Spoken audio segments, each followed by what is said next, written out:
आज हम बात करेंगे कि हम डायमेंशन का यूज कैसे कर सकते हैं।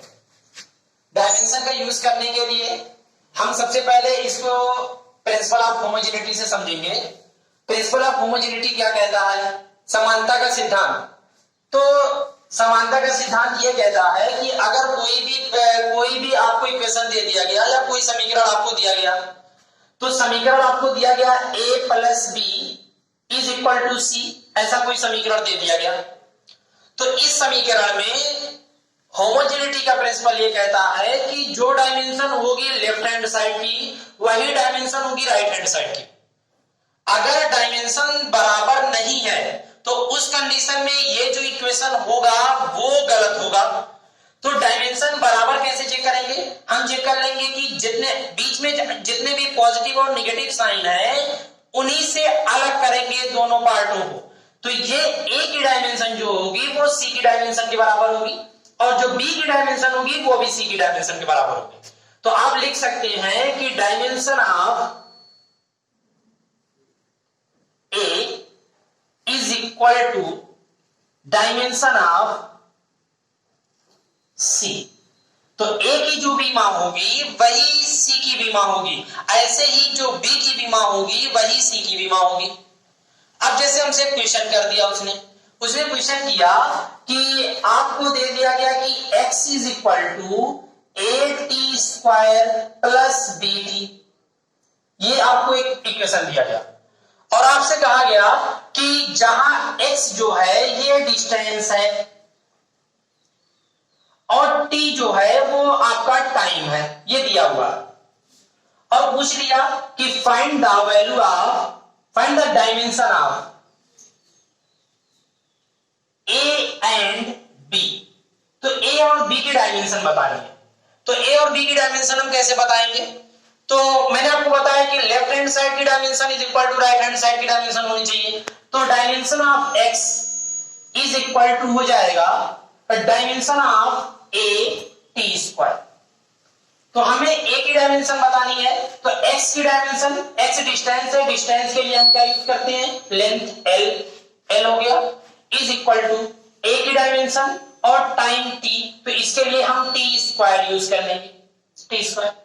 अब उसके बाद जो है ए की डायमेंशन बतानी है तो dimension of A is equal to हो जाएगा डायमेंशन ऑफ l अपॉन, ये इसको नीचे ले आओ, डायमेंशन ऑफ टी स्क्वायर। तो a इज इक्वल ए की डायमेंशन जो हो जाएगी l t माइनस 2, ये टी स्क्वायर ऊपर जाएगा माइनस 2 हो जाएगा। तो ये a की डायमेंशन हो गई। अब इसी तरीके से आपसे पूछेगा कि बताइए b की डायमेंशन कितनी है? तो b की डायमेंशन निकालने के लिए हम क्या करेंगे? x की dimension is equal to B T की डायमेंशन। तो dimension of b is equal to हो जाएगा x की डायमेंशन l और अपान t नीचे चला आएगा तो t की डायमेंशन। तो l और t ऊपर चला जाएगा तो t की माइनस कितनी हो जाएगी? 1। तो ये आपकी डायमेंशन ऑफ b निकल जाएगी। तो इसी तरीके से आपसे अलग अलग क्वेश्चन पूछे जाते हैं कि अलग अलग चीजों की आपको डायमेंशन निकालनी रहती है, तो आप आराम से इस तरीके से निकाल सकते हैं। यहां क्वेश्चन दिया गया है कि प्रेशर P, दाब और आयतन V और टेम्परेचर T ये रिलेट करते हैं कि क्वेश्चन दिया गया वान डेर वाल गैस इक्वेशन है जो रियल गैस के लिए होता है। दिया है P plus A upon V square V minus B is equal to C T, ऐसा दिया गया और आपसे पूछा है कि ए अपॉन बी की डायमेंशन क्या होगी। तो आपको ए की डायमेंशन निकालनी पड़ेगी और बी की डायमेंशन निकालनी पड़ेगी। तो तरीका जो है या तो आप इस सब का मल्टीप्लाई करें पूरा, प्लस में माइनस में आए तो फिर इसकी डायमेंशन बराबर उसकी डायमेंशन ऐसे करें, या फिर अगर आपको बीच में मल्टीप्लिकेशन का चिन्ह दिखाई दे या मल्टीप्लाई का आपका साइन है बीच में, तो आप क्या कर सकते हैं? आप कर सकते हैं कि डायमेंशन ऑफ P जो उसके साथ जुड़ा हो, dimension of P is equal to dimension of इसके साथ कौन सा जुड़ा? प्लस में a अपान वी स्क्वायर, तो a अपान वी स्क्वायर, ऐसा कर सकते हैं। ठीक, अब डायमेंशन ऑफ P को ऐसे लिखते हैं, dimension of P is equal to dimension of a upon V square. अब डायमेंशन ऑफ a जो हो जाएगा ये वी स्क्वायर यहां चला आएगा तो हो जाएगा p वी स्क्वायर। इसको ऐसे रहने दें क्योंकि अभी रेशियो निकालना है।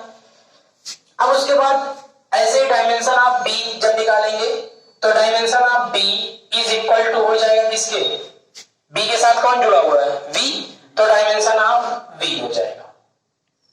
अब फिर इसके बाद ए अपान बी की निकालना है, तो dimension of A upon dimension of B is equal to हो गया P V square upon V. तो ये भी एक ऊपर जाएगा तो -1 कर देगा, जैसे -1 करेगा तो ये बचेगा पी वी, ठीक। तो पी वी बचा।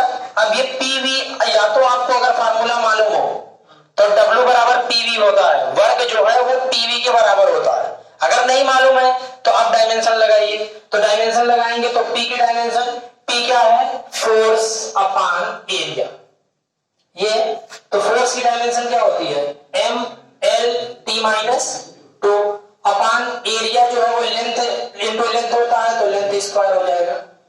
इसको निकालेंगे तो हो जाएगा एम एल -1, देखो +1 और -2 पर जाएगा तो एक घट जाएगा तो -1 टी माइनस 2, ये आ गई पी, तो हो गया एम एल -1 टी माइनस 2, और v की डायमेंशन जो है वो निकाल लेते हैं, v वॉल्यूम है, वॉल्यूम जो होता है आयतन, लंबाई गुणे चौड़ाई गुणे ऊंचाई, तो ये तीनों 3 बार l आएगा तो l क्यूब हो गया। अब l क्यूब हो गया तो अब क्या करते हैं, m l3 है, यहां -1 है, 3 में से एक घटेगा तो कितना बचेगा, 2ml2 t माइनस 2। तो ये जो डायमेंशन है ये वर्ग की है, याद रखना, ml2 t माइनस 2 ये वर्ग की है, इसका मतलब ये जो pv है ये वर्ग को रिप्रेजेंट करता है, ठीक। तो ये आपका कार्य है, तो pv की डायमेंशन आ गई ये थी। तो इस तरीके से आप निकाल सकते हैं आराम से डायमेंशन।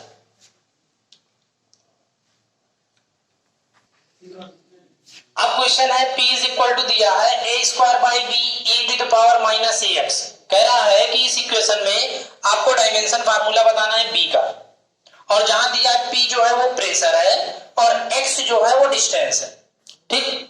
तो p प्रेशर है, x डिस्टेंस है। यहां पर आप देखिए एक एक्सपोनेंशियल टर्म है, e टू द पावर में है, e टू द पावर में। तो पिछले लेक्चर में मैंने बताया था कि e टू द पावर या एक्सपोनेंशियल टर्म जो होते हैं उनकी डायमेंशन नहीं होती है, ठीक, और उनके साथ जुड़े हुए जो आर्गुमेंट होते हैं उनकी भी डायमेंशन नहीं होती है। तो इसकी कोई डायमेंशन नहीं होगी इस टोटल में, तो इसको नहीं लेना। तो p की डायमेंशन बराबर हो जाएगी कितने के, dimension of p is equal to dimension of a square upon b। अच्छा, अब p की तो डायमेंशन हमें मालूम है प्रेशर से, क्योंकि प्रेशर की डायमेंशन होती है कितनी, m l -1 और t -2 हमने अभी निकाला था, तो इज इक्वल टू हो जाएगा a स्क्वायर अपान b, इसकी डायमेंशन। अच्छा, अब हमें a की डायमेंशन अगर मिल जाए तो हम b की डायमेंशन बता सकते हैं। तो a की डायमेंशन, तो अब a की डायमेंशन हमें निकालनी है कि a की डायमेंशन कहां से निकलेगी, तो ये जो है डायमेंशन लेस है, तो इसमें जो ax की डायमेंशन जो ये ax जो है पूरा ये डायमेंशन लेस क्वांटिटी कोई कांस्टेंट के और उसी डायमेंशन 1 ले लेते हैं, डायमेंशन लेस है, कुछ नहीं। तो ax की डायमेंशन जो है वो एक डायमेंशन लेस क्वांटिटी है, तो यहां से a की डायमेंशन जो हो जाएगी वो आपकी 1/x की डायमेंशन हो जाएगी। तो x लेंथ है, तो लेंथ की डायमेंशन l होती है, ऊपर आएगा तो l -1 हो जाएगा ये। अब आप यहां पर देखिए, यहां पर आपको दिया a स्क्वायर बाई बी, तो a की डायमेंशन आप निकालेंगे, तो यहां रखिए m l -1 t -2 is equal a की डायमेंशन आई है l -1, तो a स्क्वायर की पावर 2 हो जाएगी, तो आप हो जाएगा l -2 और अपान b, ये डायमेंशन। अच्छा, अब इसको क्या करते हैं, इसको इधर लेकर आते हैं, इसको इधर लेकर आएंगे और फिर ऊपर ले जाएंगे, तो ये माइनस है तो ऊपर जाएगा तो क्या हो जाएगा, प्लस, तो जब प्लस हो जाएगा तो आपका हो जाएगा कितना, m l -1 t -2, और ये नीचे से ऊपर गया तो हो गया आपका l2 इज इक्वल टू हो जाएगा 1/b की डायमेंशन, ठीक। अब इसको आप मल्टीप्लाई कर ले तो m l -1 है, ये +2 है, तो +1 बचेगा और यहां पर t minus two is equal to 1/b की डायमेंशन। तो b की डायमेंशन निकालना है तो उल्टा कर दें, तो b की डायमेंशन इज इक्वल टू हो जाएगा m minus one l minus one और t प्लस टू। तो ये आपकी b की डायमेंशन आसानी से निकल जाए। धन्यवाद।